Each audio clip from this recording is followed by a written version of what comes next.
Podium లేకపోతే కొంచెం మాట్లాడడం కష్టం నాకు. అంటే ఎలా ఉందంటే నగ్నంగా ఉన్నట్టుంది పోడియం లేకపోతే. కొంచెం అందరూ మీరు దయచేసి వస్తే let me have an interaction. అంటే నా జీవితంలో మొట్టమొదటిసారిగా ఎప్పుడు చేశాను ఇంత, నాకు పొలిటికల్ ఇంటరాక్షన్ చేశాను కానీ మీడియా మిత్రులతోటి సినిమా పరంగా నేను ఎప్పుడు ఆలోచించలేదు, ఎప్పుడు నాకు చేయలేదు. మొదటిసారి నేను ఎప్పుడు కొంచెం మొహమాట పడతాను మాట్లాడటానికి సినిమాకి సంబంధించినంత వరకు. ఇక్కడ సినిమాని ఎలా ప్రమోట్ చేసుకోవాలో నాకు తెలియదు. పని చేయడం తెలుసు తప్ప దీన్ని అంటే మనం ఇంత చేసామని చెప్పడం ఎప్పుడు నాకు కొంచెం ఎబ్బెట్టుగాను ఇబ్బందిగా ఉంటుంది. ఇక నేను చాలా యాక్సిడెంటల్ యాక్టర్ అండ్ ఇంకా గత్యంతరం లేక టెక్నీషియన్ అయిన వాడిని. నాకు నచ్చే సన్నివేశాలు, నచ్చే సినిమాలు చేసుకోవడానికి. ఆ పరిస్థితుల్లో ఇది నా మొదటి ఇంటరాక్షన్. ఇది నా కూర్చోండి.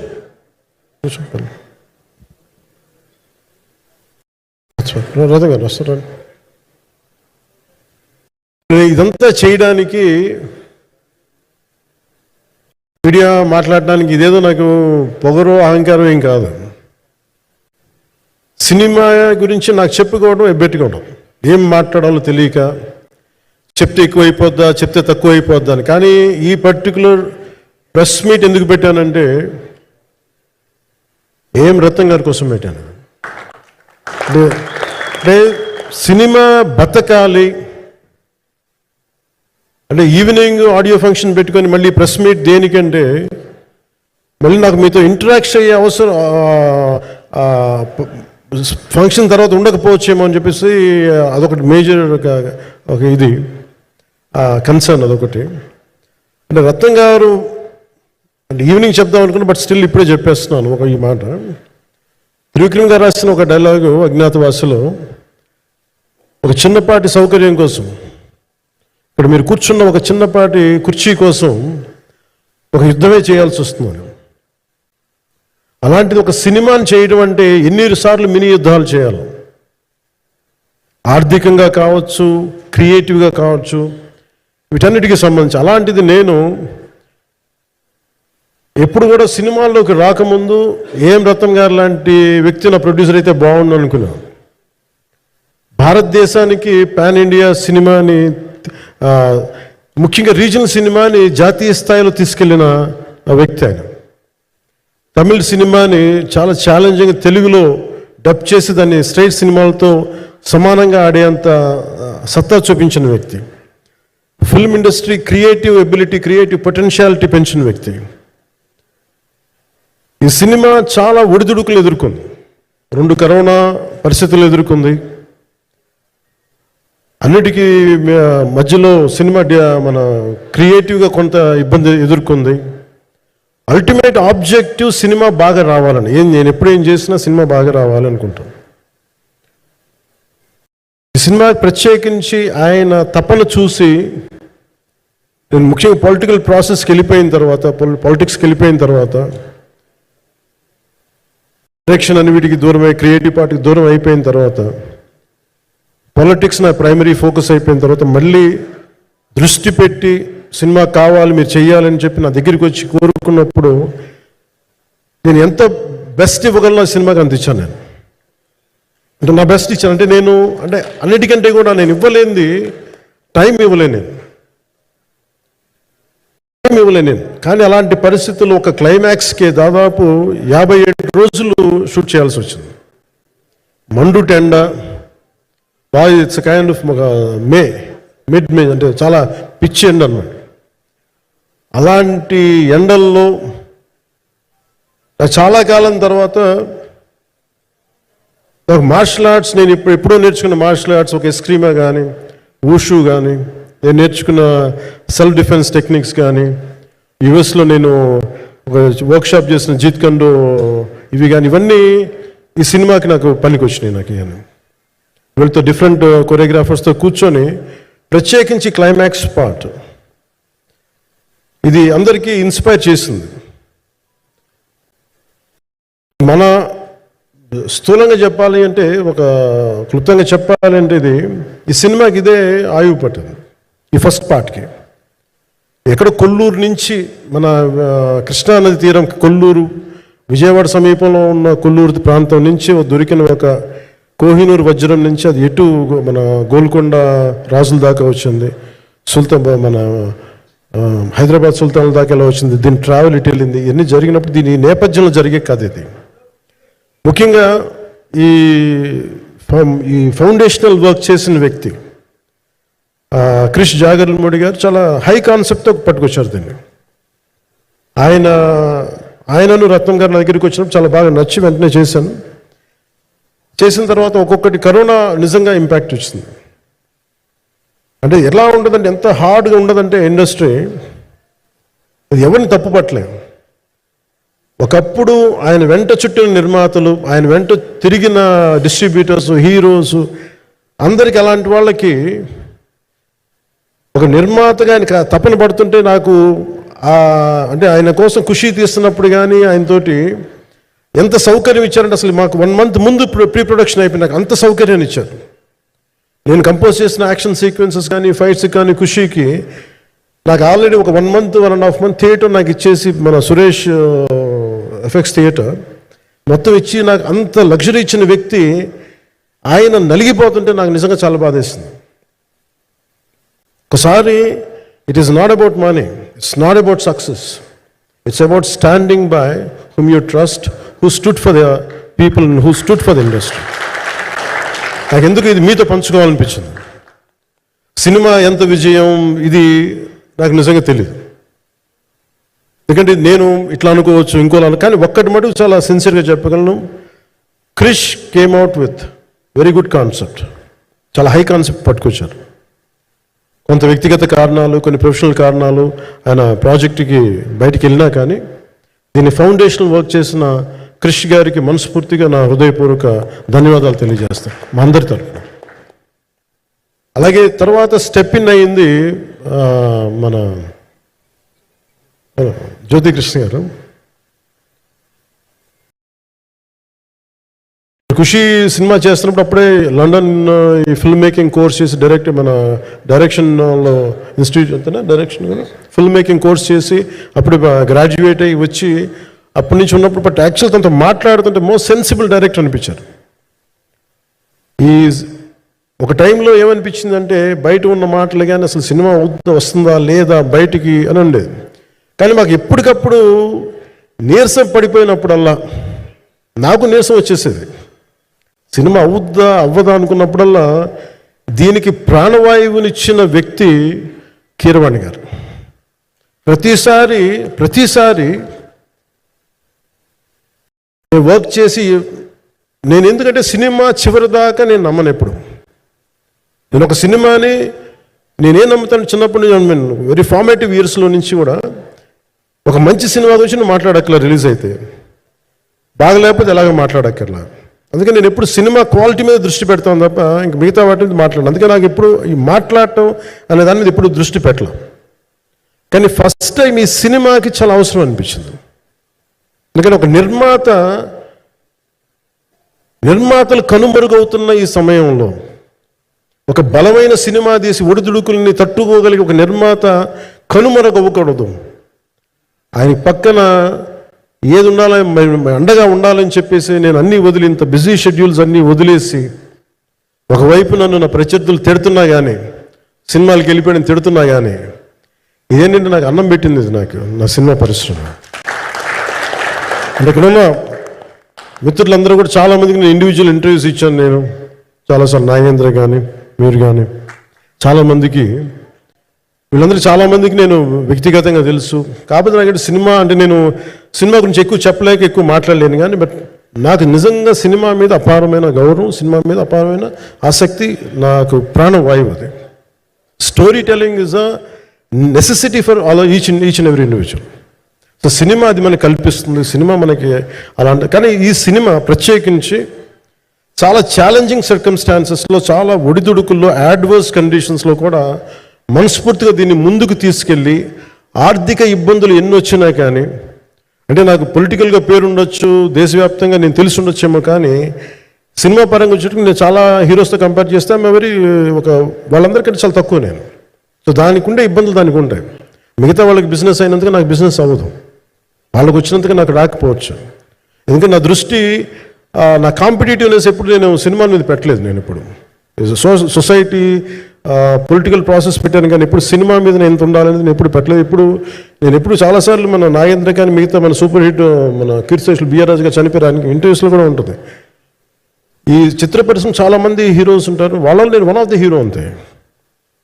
నాది ఒక సంవత్సరంలో ఒక ఫ్రైడే, ఒక థర్స్డే రిలీజ్ అవుతుంది అంతకుమించి తప్ప ఇది అందరి పరిశ్రమ, అందరూ రావాలి అలాంటిది నేను కోరుకునేవాడిని నేను. సో దాంట్లో భాగంగా రత్నం గారు లాంటి నిర్మాత బతికుండాలి, రత్నం గారి నిర్మాతకి ఇబ్బందులు కలగకూడదని చెప్పి లాస్ట్ మినిట్లో ఇంక చూసిన తర్వాత I stepped in to it. నేను భుజాల మీదకి తీసుకున్నాను ఇది. క్లైమాక్స్ని ఎలా భుజాల మీదకి అంటే, ఎందుకంటే ముఖ్యంగా ఇక్కడ ఇది ఇంకొక బలమైన స్టార్ కాస్టింగ్ చాలా బాగా చేశారు ఆయన. ముఖ్యంగా బాబీ డియోల్ గారిని అంటే ఈరోజు చూస్తుంటే నాకు అదే అనిపించింది. ఈరోజు మన ప్రెస్ మీట్ కూడా నేను వచ్చాను. అందరూ ఎంత బిజీగా ఉన్నారని కొన్ని రాత్రుల నుంచి నేను నిద్రలేదు. మన మనోజ్ పరమహంస గారికి కానీ, రత్నం గారికి కానీ, జ్యోతి గారికి కానీ, పాపం ఈ సినిమా ప్రమోషన్ సింగిల్ హ్యాండెడ్గా పాపం నిధి అగర్వాల్ భుజాల మీద వేసుకొని నాకే బాధ అనిపించింది. పాపం ఒక అమ్మాయి తన కెరీర్ తను చూసుకోవాల్సిన అమ్మాయి కూర్చోబెట్టి నాకే సిగ్గు అనిపించింది. I have to truly appreciate you. అంటే చాలాసార్లు పాపం అన్నీ వెళ్తా ఉంటే నాకు ఇదేంటి సినిమాని అనాథలా వదిలేశారంటే అనిపించింది. సో నాకేమనిపించింది, ఈ సినిమాకి ఎవరు అనాథలా వదలలేదు, నేను ఉన్నానని చెప్పడానికి వచ్చాను ఈ రోజున. ఎందుకంటే నేను కోట్లాది మంది ప్రజలకి అండగా ఉండేవాడిని, దేశంలో ఉండే సమస్యలకి స్పందించేవాడిని. అలాంటిది తెలుగు సినిమాకి, నా సినిమాలకి మీకు తెలుసు గతంలో ఎన్నిసార్లు ఇబ్బందులు పెట్టారు. అదే మన ప్రభుత్వం అక్కడికి రాగానే వెంటనే సాధారణంగా హృదయ కవాటాలు తెరిచి మరి ఆహ్వానించాం. ఏ కృతజ్ఞత కూడా ఆశించలేదు. అంత చిత్ర పరిశ్రమను అంత గుండెల్లోకి తీసుకుంటాం. అలాగే దీనికి సంబంధించి అలాంటిది నా సినిమాని నేను ఎందుకు వదిలేస్తాను? ఎందుకంటే ఇది ఇంకో సినిమా కాదు. ఒక మేకప్ మ్యాన్గా ప్రారంభమయ్యి ఇంకో ప్రొడ్యూసరు, డబ్బులున్న ప్రొడ్యూసరు, పెద్ద జీవితాల నుంచి వచ్చిన ప్రొడ్యూసరే కాదు, చాలా చిన్న స్థాయి నుంచి, ఒక మేకప్ మ్యాన్ స్థాయి నుంచి బాయ్గా స్టార్ట్, అంటే చిన్నప్పటి అసిస్టెంట్గా స్టార్ట్ అయ్యి చాలామంది మన సీనియర్ దర్శకులందరి దగ్గర పనిచేసి అంచెలంచెలుగా ఎదిగి నిర్మాత అయ్యి, దర్శకుడయ్యి, స్క్రీన్ ప్లే రైటర్ అయ్యి, మీరు ఏమన్నానంటే ఆయన మౌనంగా ఉంటారు. ఎవరు ఎన్ని ఇబ్బందులు పెట్టినా మౌనంగా ఉంటారు. ఆయన మౌనం ఒకసారి నాకు విపరీత అసహనానికి గురి చేసేస్తుంది. మీరు ఏదైనా మాట్లాడాలంటే ఎవరు ఇబ్బందులు పెట్టి ఏం ఎదురు తిరగరు ఏంటంటే ఇలా అంటారు, ఏం చేయాలి. ఇంకా ఇలాంటి వ్యక్తికి ఆయన మౌనం నన్ను ఇలా రోడ్ల మీదకి వచ్చి ఇలా మీ దగ్గరికి ముందు నుంచోబెట్టింది. అంటే ఆయన ఏంటంటే చెప్తారు, ఆయన మౌనం అంటే రమణ మహర్షి నుంచి బాగా నేర్చుకున్నట్టున్నారు. మౌనం అన్నిటికీ సమాధానం. సో నాకు మనస్ఫూర్తిగా ఈ స్టార్ కాస్టింగ్ ఒకటి, అంటే చిత్ర పరిశ్రమ మీద ఎందుకు ఇంత గౌరవం అంటే, మనందరం కులాల మీద, మతాల మీద, ప్రాంతాల మీద, భాషల మీద కొట్టుకుంటూ ఉంటాం. But any film industry take in this world, especially Indian film industry, దీనికి there is no caste discrimination, there is no region discrimination, there is no religion discrimination, nothing. It's purely your creative potentiality, purely your creative ability. నువ్వు చిరంజీవి గారి తమ్ముడు కావచ్చు, చిరంజీవి గారి కొడుకు కావచ్చు, లేదంటే ఇంకొకళ్ళు అబ్బాయి కావచ్చు, మేనల్లుడు కావచ్చు, ఇట్ డజంట్ మ్యాటర్. నీకు టాలెంట్ లేకపోతే నువ్వు నిలబడలేవు, నీకు సత్తా లేకపోతే నువ్వు ఇక్కడ ఉండలేవు. అది నా కొడుకైనా సరే. ఇట్ ఆల్ డిపెండ్స్ నీకు ఎంత టెనాసిటీ ఉంది, ఎంత పర్సీవరెన్స్ ఉంది, ఎంత నిలబెట్టుకోగలవు, ఎంత నిలదొక్కుకోగలవు, ప్రతికూలతలు ఎంత బలంగా నిలబడగలవు. ఒక నిర్మాత సినిమా తీయడం అంటే ఒక యజ్ఞం చేయడం లాంటిది. తిట్లు తినాలి, ఇబ్బందులు పడాలి, అన్ని పడిన తర్వాత ఫైనల్ డబ్బులు మిగిలితే కూడా లేదు తెలియదు. ఇలాంటి పరిస్థితుల్లో నాకేమనిపించిందంటే ఈయన పడ్డ కష్టం చెప్పాలనిపించింది ఈ రోజున. ఈ ప్రెస్ మీట్ తాలూకు ముఖ్య అంశం ఒక చిన్న స్థాయి నుంచి వచ్చిన వ్యక్తి నిర్మాతగా ఎదిగి ఆయనకున్న పాపం ఆయన మంచితనం ఆయన్ని శాపంగా అవ్వకూడదని చెప్పి ఒక ఉద్దేశంతో ఆయన మంచితనం చెప్పాలి, ఆయన ఒక మంచి సినిమా చేశారని చెప్పడానికి నేను ఈ రోజున మీ ముందుకు వచ్చాను. ఎందుకంటే నేనేం నమ్ముతానంటే సినిమా బాగుంటే ఎలాగో చూస్తారు, దీని గురించి చెప్పక్కర్లేదు. సినిమా బాగాలేకపోతే ఎలాగో చూడరు, మీరు ఎంత పబ్లిసిటీలు చేయండి ఇవన్నీ అనుకోండి. అందుకని నేను పెద్ద ఎక్కువ మాట్లాడడానికి ప్రయత్నం చేయాను. కానీ ఈ పర్టికులర్ రోజు మటుకు, ప్రత్యేక ఈ రోజు మటుకు ఆయన పడ్డ కష్టం ఈ సినిమాకి, అలాగే ఒక్కొక్క కాస్టింగ్ ఆయన చేసింది, దీనికి నేను క్రిష్ గారిని కూడా చాలా మనస్ఫూర్తిగా అభినందిస్తున్నాను. ఎందుకంటే ఆయన కూర్చున్నప్పుడు ఎంతమందిని పెట్టాం, ఒక ఔరంగజేబ్గా మిగతా నటులు ఒకళ్ళిద్దరు యాక్టర్స్ని పెట్టి కూడా ఒకళ్ళ చేత యాక్ట్ చేయించాం ఒకళ్ళ చేత. కానీ Bobby Deol so apt for Aurangzeb, ఎంత కన్విక్షన్తో చేశాను. అప్పటికి ఆయనకి ఇంకా ఆయన చేసిన హిందీ సినిమాలు కూడా రాలేదు ఇంకా ఆయనకి. ఎంత కన్విక్షన్తో చేశారంటే నాకు నిజంగా ఆయనతో యాక్ట్ చేయడం చాలా ఆనందాన్ని ఇచ్చింది. సో అలాంటి బాబీ డియోల్ గారిని మొత్తం pan India, Manoj Paramahamsa was roped in last. ఇంకా సినిమా ఎట్లా మనం అయిపోవాలి, నేను పాలిటిక్స్కి వెళ్ళిపోయిన తర్వాత డిప్యూటీ సీఎం బాధ్యతలు తీసుకున్న తర్వాత అందరికీ అయిపోయింది, ఇంకా సినిమాలు చేయలేడు ఇతను, ఎలా చేస్తాడంటే నాకు తెలుసు కష్టం అని. నేను ఎలా చేశాను ఈ సినిమా అంటే పొద్దున్న 2 గంటలు చేసాను, బ్రేక్ఫాస్ట్ టైము లేదంటే నా ఎక్సర్సైజ్ టైంని కొంచెం మిడ్ నైట్గో లేదంటే ఎర్లీ మార్నింగ్ 4 గంటలు పెట్టుకొని ఆ 2 గంటలు ఏమి దొరుకుద్దో ఆ 2 గంటలు ఇస్తే జ్యోతి, మనోజ్ గారు, మన రత్నం గారు వీళ్ళు కూర్చొని ప్లాన్ చేసి, అది కూడా నా ఆఫీస్కి, నా పార్టీ ఆఫీస్కి కూతవేటు దూరంలో ఉన్న ఒక మా స్నేహితులు ఒక వాళ్ళ గోడౌన్ ఉంటే అక్కడ కూర్చొని షూట్ చేసాం. ఎంత మండుటెండంటే అసలు దాంట్లో కూర్చొని మ్యాట్ వర్క్ చేసి మీరు ఫైనల్ రిజల్ట్స్ చూస్తే ఇది ఇక్కడ చేశారంటే అంత ఆశ్చర్యం అనిపిస్తుంది. Hats off to Manoj Paramahamsa garu. And ఈ సీన్స్ అన్నిటికీ ప్రీ విజువలైజేషన్, ప్రతి సీన్ చేయబోయే ముందు అసలు నాకు ఏమనిపించిందంటే సినిమా చేయగలమా లేదనని పరిస్థితుల్లో జ్యోతికృష్ణ గారు ముందుకు వచ్చి నాతో మాటలు నేను చెప్పలేదని, ఇది ఇలా చేస్తాం అలా చేస్తాం ఏం చెప్పలా, ఏమి చేయబోతున్నాడో ఎవ్రీథింగ్ వాజ్ ప్రీ విజువలైజ్డ్. ఈ సీన్ ఇలా ఉండబోతుంది, ఈ చేయబోయే సీన్ ఇలా ఉన్నది. నాకు దాని మీద ఆత్మవిశ్వాసం కలిగింది. నాకు లేదు, ఒక సత్తా ఉన్న దర్శకుడు, తెలుగు చిత్ర పరిశ్రమకి సైజ్ తీయగలిగేవాడు, మంచి సాలిడ్ ఎడిటింగ్ సెన్స్ ఉన్నవాడు, మ్యూజికల్ సెన్స్ ఉన్నవాడు. అలాంటి వ్యక్తికి మనోజ్ పరమహంస గారు తోడారు. వీళ్ళిద్దరు కాంబినేషన్లో రత్నం గారి అనుభవంతో ఈ రోజున ఒక మంచి ప్రోడక్ట్ అయితే తీసుకొచ్చాం. ఇది ఎలా ఉంటుంది, ఎలా ఉండబోతుంది, ఎంత హిట్ అవుతుంది అనేది ఇది సంపూర్ణంగా ప్రజల చేతుల్లోనే ఉంటుంది. అది ఏ స్థాయిలో ఇది ఉంటుంది అనేది అది ప్రజలు చెప్పాల్సింది తప్ప ఇది నేను చెప్పుకునేది కాదు. బట్ నా వరకు నేను ప్రత్యేకించి నేను వ్యక్తిగతంగా చేసింది ఈ సినిమాకి, అపార్ట్ ఫ్రమ్ యాక్టింగ్ కాంట్రిబ్యూషన్, నేను ఏ సినిమా చేసినా ప్రతి సన్నివేశంలోనూ ప్రతి సాంగ్ అండ్ డాన్స్లో కూడా కొన్నిసార్లు నేను చేయలేక, నేను ఒక రిలక్టెంట్ యాక్టర్లో ఎలాగో టెక్నీషియన్గా కూడా నాకేంటంటే సుస్వాగతం సినిమాలో నన్ను తీసుకెళ్ళి వైజాగ్లో బస్సు మీద ఎక్కించి డ్యాన్స్ చేయమన్నారు. చచ్చిపోయిన డ్యాన్స్ చేయలేక. ఇంకా మిగతా వాళ్ళకి ఎంత తేలికైన డ్యాన్స్ నాకు చేయాలంటే నేను గింజుకు నేను అనుకున్నాను ఈ రోజు సినిమాలు మానేస్తాను చెప్పి మౌదునికి ఫోన్ చేసి కూడా చెప్పాను, చాలా పర్యాలు చెప్పాను. అలాంటి అందుకని నాకేంటంటే సాంగ్ అండ్ డ్యాన్స్ కూడా నేను ఎలా చేయగలను దానికి అనుకోగా నేను ఎత్తుక్కుంటాను. అలాగే యాక్షన్ సీక్వెన్స్ కూడా రియల్ లైఫ్లో కొడితే ఎలా ఉంటుంది, మార్షల్ ఆర్ట్స్లో సాధన ఉన్నవాడిని, ఈ లాట్ ఆఫ్ వర్క్షాప్స్, ఈ మార్షల్ ఆర్ట్ వర్క్షాప్స్ చేసిన వాడిని కాబట్టి హౌ రియలిస్టిక్ వీ కెన్, ఎంత సహజంగా మనం వెళ్ళగలం, వీటి మీద ఒక అవగాహన ఉన్నవాడిని కాబట్టి చాలాసార్లు కూర్చుంటాను. కానీ ప్రత్యేకించి ఈ 20 minutes లాస్ట్ సీక్వెన్స్ ఇది 2 partsగా ఎలా అయింది అంటే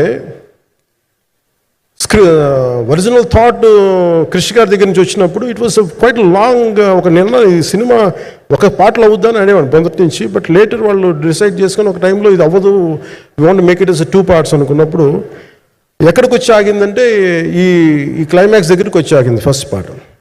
సో చెప్తున్నప్పుడు నాకేమనిపించిందంటే how else we can take it, how else we can scale it up. So దానికి నేను కూర్చొని నాకున్న ఈ మార్షల్ ఆర్ట్స్ కానీ బేసిక్ యాక్షన్ కొరియోగ్రఫీ నా ప్యాషన్ కాబట్టి ఈ పర్టికులర్ డ్రామా, ఈ పర్టికులర్ దాంట్లో ఏంటంటే మొఘల్ టైమ్స్లో ప్రతి ఒక సగటు భారతీయుడు అనుభవించిన బాధ అది. ఒక యావరేజ్ సగటు భారతీయుడు మొఘల్ కాలంలో అనుభవించిన ఒక ఒక సిచ్యువేషన్. ఆ సిచ్యువేషన్ హీరోకి సంబంధం ఉన్నది. కానీ how he gets entangled, how he gets involved in it, that is the outcome, that has been captured. So దీన్ని ఒక 57 days మేము చేయగలిగామంటే, ఆ రోజు నాకు కనుక మన జ్యోతి గారు ఉండింటే పక్కన, maybe out done it in at least ఒక 50% ఆఫ్ ఇట్. ఇంకా నేను చెప్పింది అలా చేయగలరు ఇవన్నీ కూర్చోబెట్టి వీ డిడ్ అవర్ బెస్ట్. అంటే నేనేమనుకున్నాను అంటే క్లైమాక్స్ చేసేటప్పుడు ఇంక నేను తర్వాత సినిమాలు చేస్తానో కూడా లేదో నాకు తెలియదు, కానీ నాకు ఇష్టమైన నిర్మాత, తెలుగు చిత్ర పరిశ్రమకి నిజంగా ఒక అండగా ఉన్న నిర్మాత, I want give my best to him. నేను అందుకని ఆంధ్రప్రదేశ్ ప్రభుత్వానికి కూడా మన ముఖ్యమంత్రి గారికి కూడా తెలియజేశాను, ఈయన్ని ఫిల్మ్ డెవలప్మెంట్ కార్పొరేషన్కి చైర్మన్ నేను ప్రతిపాదించాను. అంటే నాకేంటంటే I don't want to be a political, ఆయన నా నిర్మాతని కాదు, ఈయన అందరు హీరోలతో తీశారు. ఈయన పాన్ ఇండియాలో ప్రతి ఒక్కరు తెలిసి ఈయనంటే, ఇలాంటి వ్యక్తి ఉంటే మన తెలుగు చిత్ర పరిశ్రమకి బాగుంటుంది. అలాగే ప్రత్యేకించి తెలుగు చిత్ర పరిశ్రమ అనేది నాకు ఈ టాలీవుడ్ అనే పదాలు నాకు వాడటం నాకు ఇష్టం ఉండదు. Bollywood, Tollywood, Kollywood, Mollywood, why should we ape Hollywood? We have a greater story narrative ability మన దగ్గర ఉంది. We have a greater storytelling ability. We don't have to ape Hollywood. We take the best practices of Hollywood, but not necessarily the name